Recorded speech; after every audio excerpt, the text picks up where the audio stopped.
waxa laga yaabaa inaad si gaara ula dhiban tahay maamulka lacagta. Marka laga hadlayo lacagtu like maaha uun wax iska waraaqa ah, laakiin waa energy, like waa tabar weeyaan. Lacagta waxaad ku shaqaysay dee wax weeyaan tabar baad ku shaqaysay, iyada laftigeeduna waa tabar.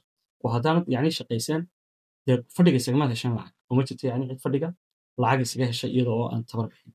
Haddaba si ay kugu suurta gasho inaad tabartaada yacni wax weeyaan si wanaagsan aad u maamusho, oo macnaheedu tahay lacagtaada inaad si wanaagsan u maamusho, waxaad u baahan tahay inaad noqoto qof soo jeeda. Tusaale ahaan kale mushaharka markuu kusoo galo waxaa laga yaabaa adiga oo aan si fiican u qoondayn amba u qorshayn ayuunbaad aragtaa lacagtii oo kaa dhamaatay. Sababta kaaga dhamaanaysana waa qorshe la'aanta.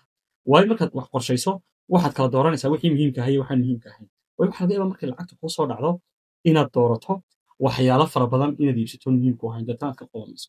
Marka haddaad ku jirto xaaladda inaad bil kasta isqoomamaynayso oo wax kastoo lacagtaada ku bixinaysa aan ahayn wax kusoo noqonaya, laakiin waxaad u baahan tahay inaad dejiso istiraatiijiyada.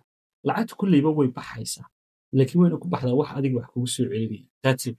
Ta labaadna waxay tahay in aad noqoto qof 100% soo jeeda oo go'aanada iigu gaaraya yacni wax weeyaan yaqaana wuxuu iibsanayo iyo waxaan iibsanayn, waxa muhiimka u ah iyo waxaan u ahayn. Waxaa laga yaabaa ganacsigaaga lacagta dhan mataqaanaa mostly aad yacni shaqaysatay inaad ka labisan kari weydo, inaad wax fiican ka iibsan kari weydo, iyo inaad yacni wax weeyaan waxba aad mataqaanaa ka soo kordhisan kari weydo. Sababta ugu weynna waxay tahay ma tihid qof yacni conscious ah, ma soo jeedid. Haddii aanad soo jeedinna go'aano qaldan baad gaari doontaa oo ku dhisan yacni wax weeyaan emotion amba caadifad ku dhisan. Marka haddaad tahay dadka iyagoon waxbaba laga rabin lacag badan yacni wax weeyaan shaqeeya amba lacag shaqeeya oo iyagoon yacni cid kala siinin amba family aan uga baahnayn haddana lacagta iska dhex waaya.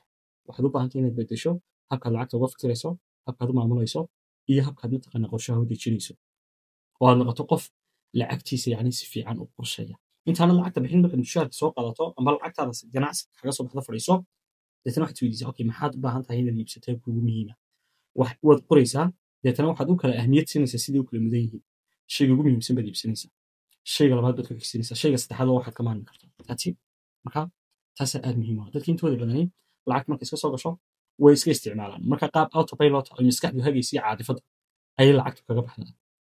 Halkay ahayd inay mataqaanaa inta caqli ku daraan ay fadhiistaan oo ay yaqaanaan ahmiyadda u kala leedahay waxyaalaha ay doonayaan inay sameeyaan. Waxaa laga yaabaa marka qaarkood safar aan ku qorshaysanayn baad iska safraysaa. Marka qaarkood waxaa laga yaabaa kulan aanad u baahnayn baad iska gelaysaa. Marka qaarkood dad aanad u baahnayn inaad casuumtaad iska casuumaysaa. Marka qaarkood sidaad wax yar isaga cunayso oo mataqaanaa aan maxba badan samaynayn maalinba maad qiimanaysaa wax yar oo isaga cunaysa xataa cunto aan caafimaad qabin ayaabad yacni marka dambe ka bixinaysaa. Haddaad si fiican u maareynayso waxaa laga yaabi lahaa inaad wax fiican ka iibsan lahayd inaad cunto oo yacni quality leh. Waxaa laga yaabi lahaa inaad si fiican uga labisan lahayd. Waxaa laga yaabi lahaa inaad wax yaroo magaranaysaa saving oo yacni kaaga hadhi lahaa ood save garaysato. Marka beddel habkaad lacagta uga fikirayso iyo maamulkeeda si ay isu beddesho qaabkaad wax weeyaan lacagta natiijada uga helayso yacni uguna adeeganayso. Aad baad mahadsantahay.